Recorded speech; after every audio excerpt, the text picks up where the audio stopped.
l'élégance dans mes écrits. Normal pour un mec de Vitry. Sur ma feuille, le ghetto, je retranscris. Je voulais rester à la cité, mon père m'a dit. Sur la vie c'est pas facile frérot, la vie c'est dur, c'est dur, c'est dur. Dans la mienne j'ai fait la purge, la mort c'est sûr, c'est sûr, c'est sûr. Rimka du 113, comment ça va? Salut mon pote, ça va bien? Non, frérot. L'album vient de sortir, Ouais. Ça s'appelle Fantôme. C'est ça. Mais toi t'es là en réel, je te touche, tu Je existes. suis là. Ah. On va se faire un petit kiff pour commencer l'émission. Est-ce que on les termine toutes avec ton morceau Appelle-moi le gros? Ouais, ça fait plaisir. Est-ce que tu t'en souviens un petit peu ou pas? Ouais, bien sûr, c'est un de mes premiers morceaux parce que ça fait partie de mon premier album. Et les premiers disques, c'est toujours ceux qui ont une plus grosse affection par rapport aux autres parce que voilà, c'est des années de galère. Le morceau qui m'a fait écouter 113, c'est Ouais gros. Gros, comment ça ils disent tous gros? Hein, c'est nous les gros. Produit par DJ Mehdi. Et vous avez popularisé l'expression gros. Ouais. C'est quoi un gros pour vous? Un gros, c'est déjà avant tout, c'est un pote, c'est un poteau.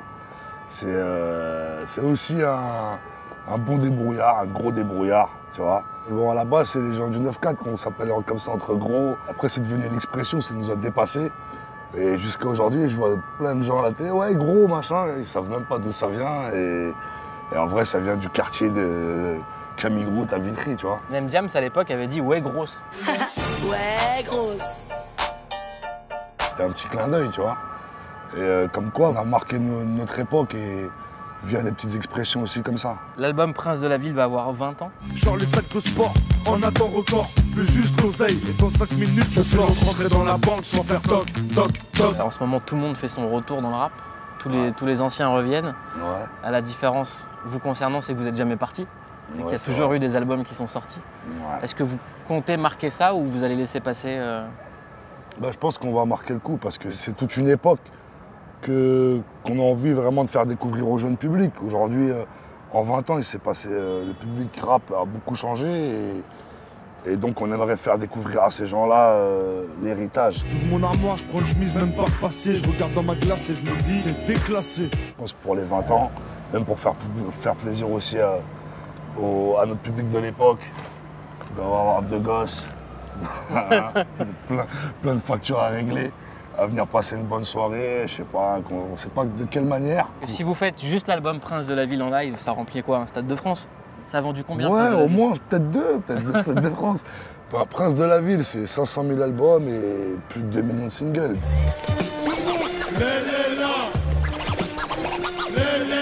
Prince de la Ville, pour moi, c'est un mouvement, c'est une époque. C'est pas seulement du rap, c'est pas seulement un disque de rap à succès. Il y a des gens aussi qui faisaient partie de cette histoire qui sont plus là et pour lesquels on a envie aussi de marquer le coup. De dire que, voilà, même si nous, demain, on sera plus là, ce qu'on a fait, ça restera pour toujours. C'est quoi ton couplet préféré? Parce que là, je parle, vous vous rendez pas compte, mais je parle à quelqu'un qui a derrière lui, j'ai compté, il y a à peu près 2400 couplets. Je dois me rappeler à peu près de peut-être 600 ou 700, tu vois. Les couplets que je préfère, c'est... Tout le monde lève les bras? Ouais, c'est mon Considérer premier, ça ouais. comme un cache-bras? Exactement. C'est quoi la parce que, suite? c'est le dénommé Rimka du 1-1-3 qui vient prendre la Yaskatch. Tout le monde lève les bras. Considérez ça comme un cache-bras. C'est le dénommé Rimka du 1-1-3 qui vient prendre la Yaskatch. Les party boys sont nets sur la Selecta. Bouge pas Kaira, sinon c'est du sang que tu vas chez Kra. Ouais, c'est le premier. C'est Idalji qui m'avait donné la chance d'enregistrer dans leur disque. Original M6 sur émission. Le premier disque d'Idalji d'ailleurs. Et c'est là où le public m'a découvert. C'est ta première apparition, donc forcément c'est celle qui te marque le plus dans ta carrière. C'est les premières pierres à l'édifice, tu vois. Il y a quelque chose qui me faisait la différence entre 113, qui fait la différence entre ce que tu as fait pendant toute ta carrière jusqu'à aujourd'hui par rapport au reste du rap, c'est un ancrage social sans avoir jamais été militant. Ouais, parce Il que... n'y a jamais eu de revendication, on est ceci, on est cela, mais il y a toujours eu des gens qui se sont identifiés et reconnus.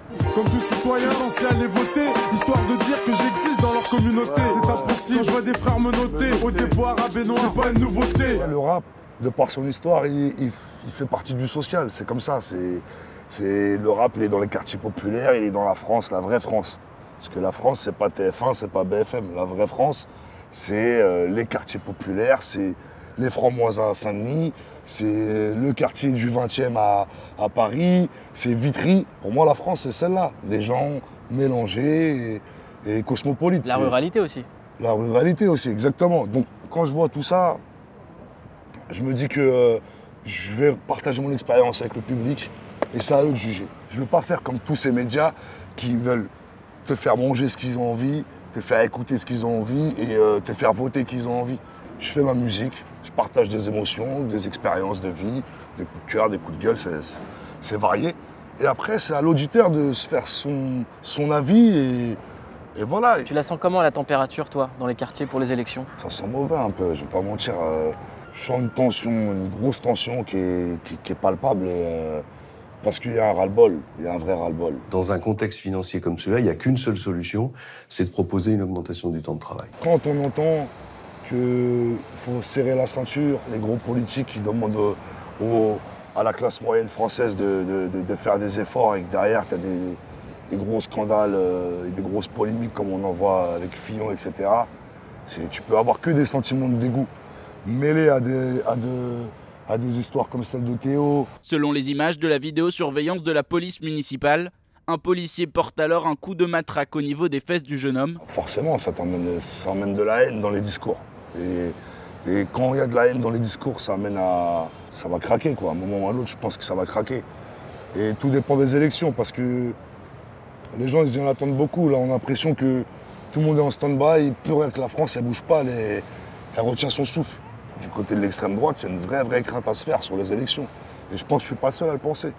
Et si vraiment ça arrive, je pense que ça va être le point de non-retour. Tu penses faire partie de la solution ou du problème?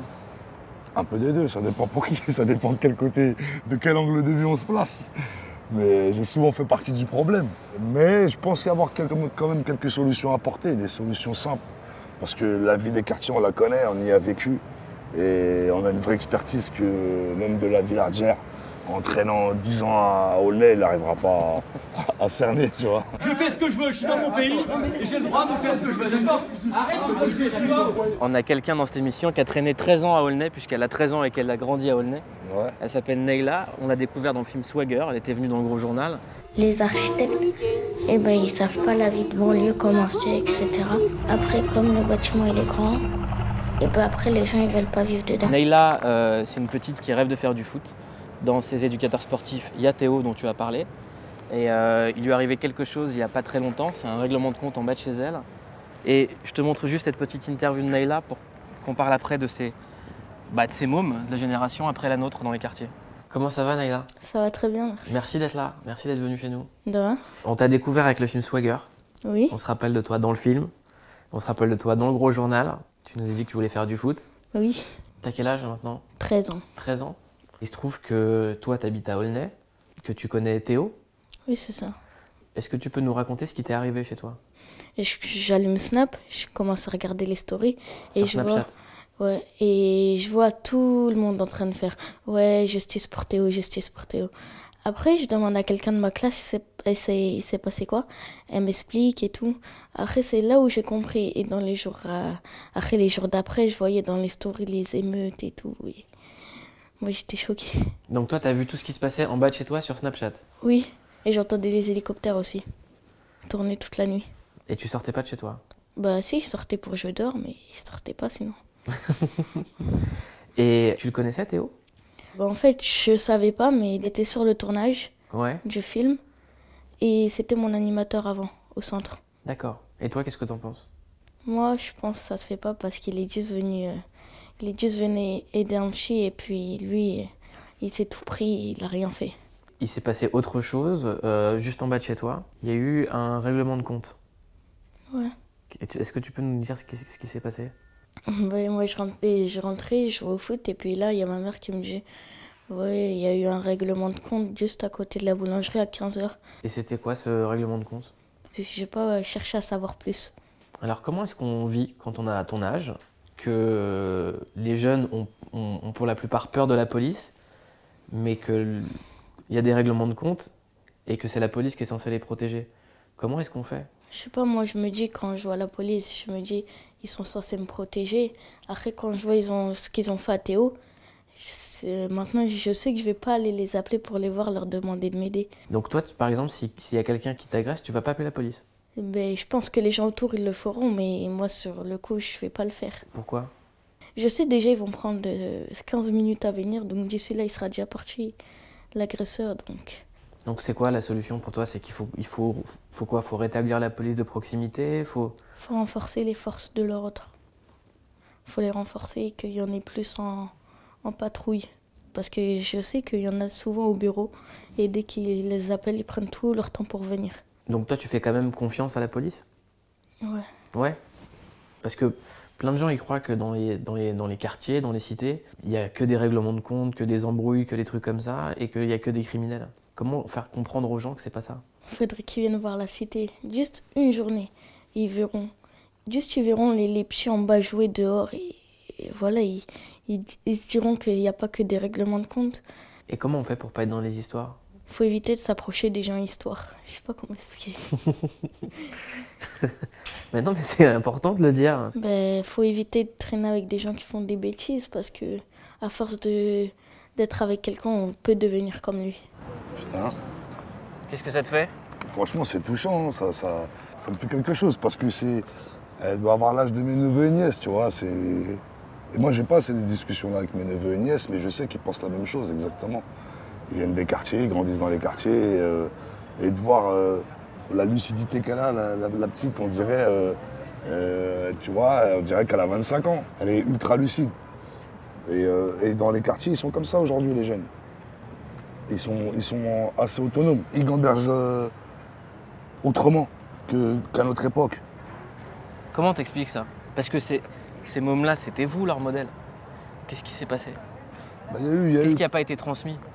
Il y a eu une rupture à un moment dans les quartiers aussi, pas par rapport à nous et la nouvelle génération, mais où l'esprit de quartier s'est un peu perdu, où on est plus été dans une société individualiste. Tu veux dire que le tissu associatif qui était présent dans les années 80, Voilà. l'héritage d'une société ouvrière, il a disparu en fait. Exactement. Que les mômes sont devenus de droite en fait. C'est ça? Voilà, exactement. Mais c'est vraiment ce que je ressens. Et aussi, les associations, etc., on leur a pas donné les moyens.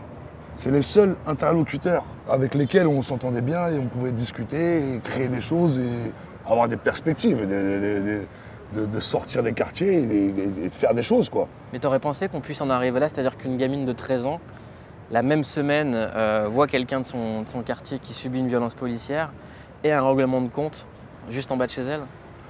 Tu pensais qu'on allait arriver à ce niveau de violence? Non, je pensais pas. Moi, je pensais pas. Je me suis dit qu'à un moment donné, ça va évoluer et que... Parce qu'on peut se révolter contre les violences policières, mais il y a aussi un moment où il faut qu'on se révolte contre nous.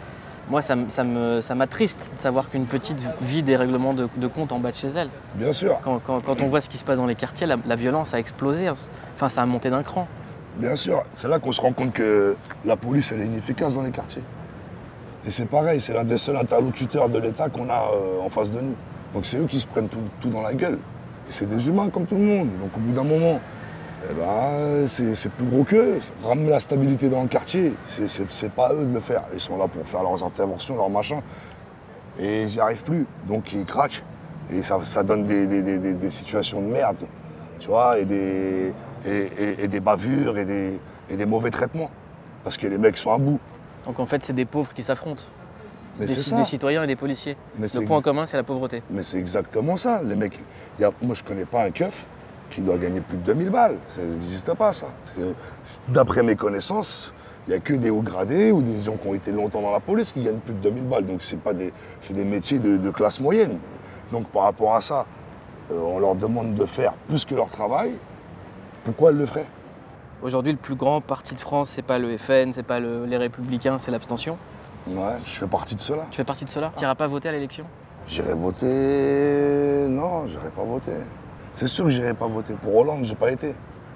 La seule fois de ma vie où j'ai voté, c'est ma mère qui m'est obligée. J'ai tellement de respect pour ma mère que j'y ai été. Elle t'a demandé de voter quand? Bah, contre Le Pen. C'est même pas va voter pour tes convictions, c'est va voter contre Le Pen. Et tu penses pas qu'il faut le faire dès le premier tour sur ce coup-là? Je pense que ça va être vraiment, ça va jouer à très peu de choses, ces élections-là. C'est pour ça que tout à l'heure, je disais que c'est possible que le FN il fasse quelque chose de dramatique. sur ces élections-là. Moi, j'invite les gens à voter. S'ils ont une conviction, il n'y a pas de problème. Après, j'ai du mal à en avoir. J'ai du mal à... Moi, il y a un candidat qui se rapproche le plus de moi. C'est quand même malgré tout. Quand je l'écoute, il me fait rire en plus. Il est drôle, c'est Mélenchon. J'ai admiré vos pudeurs de gazelle. Parce qu'il utilise des mots simples et efficaces. Il va droit au but. Là où les mecs, ils t'en rajoutent des tartines pour te dire non, bah lui, il va te dire non. Et c'est ça que les gens ils aiment la franchise. Et ça s'est tellement perdu dans la politique qu'un mec qui a l'air, en tout cas, sincère, ben, tout de suite, il intéresse du monde. Donc Rimka, Mélenchon, la connexion inattendue, quoi. Et là, le featuring de choc. Des hypocrites, au nom de la République française, ce sont des tartuffes. Je vais te donner quelques phrases, tu vas me dire mytho ou pas mytho. La mafia avec un free se reforme, mytho ou pas mytho? Mytho, je crois. Mytho? Ouais. Je suis fier de cette époque, c'est quelque chose qu'on a fait tous ensemble et franchement dont je suis fier parce que il n'y a pas deux équipes comme ça dans le rap français. Il n'y a peut-être pas une équipe dans le rap qui est en souffert, où l'on y était, on est à saigner à cœur ouvert. Après, c'est une question d'envie, parce que ça fait quand même 20 ans qu'on fait du rap. Je fais encore du rap parce que, artistiquement, je m'éclate. C'est la seule raison pour laquelle je le fais. Sinon, je ne ferais plus de rap. Tu vois, on aspire à autre chose. Et pas que moi, il y en a plein dans la mafia qu'un free. Tu vois, j'ai vu Kerry James il monte sur les planches, il veut faire du théâtre. L'État est-il seul responsable de la situation actuelle des banlieues en France? Ce qu'on a fait, c'est déjà tellement beau. Est-ce qu'on arrivera à... Tu comprends ce que je veux dire? Il doit y avoir un Stuart à Compton, le film sur NWA à la française, c'est la mafia qu'un free, on le sait tous. Ice Cube, Eazy-E and Dr. Dre. I gotta tell you, you are witnessing history. People are scared of you guys. Ouais, ça, ouais, je suis 100% d'accord. Je pense que l'équipe qui s'apprête le mieux à un long métrage, c'est la mafia qu'un free, de par notre histoire. Parce qu'il y a eu les succès, il y a eu les déceptions, il y a eu des drames, il y a eu des gros moments de joie. Et tout ça, je pense que dans un film, ça fait un putain de film. C'est quoi les plus gros mythos que tu as entendus sur toi, sur le 113? À part c'est mon cousin, parce que je pense qu'il y a 1 milliard de Kabyles qui ont dit c'est mon cousin.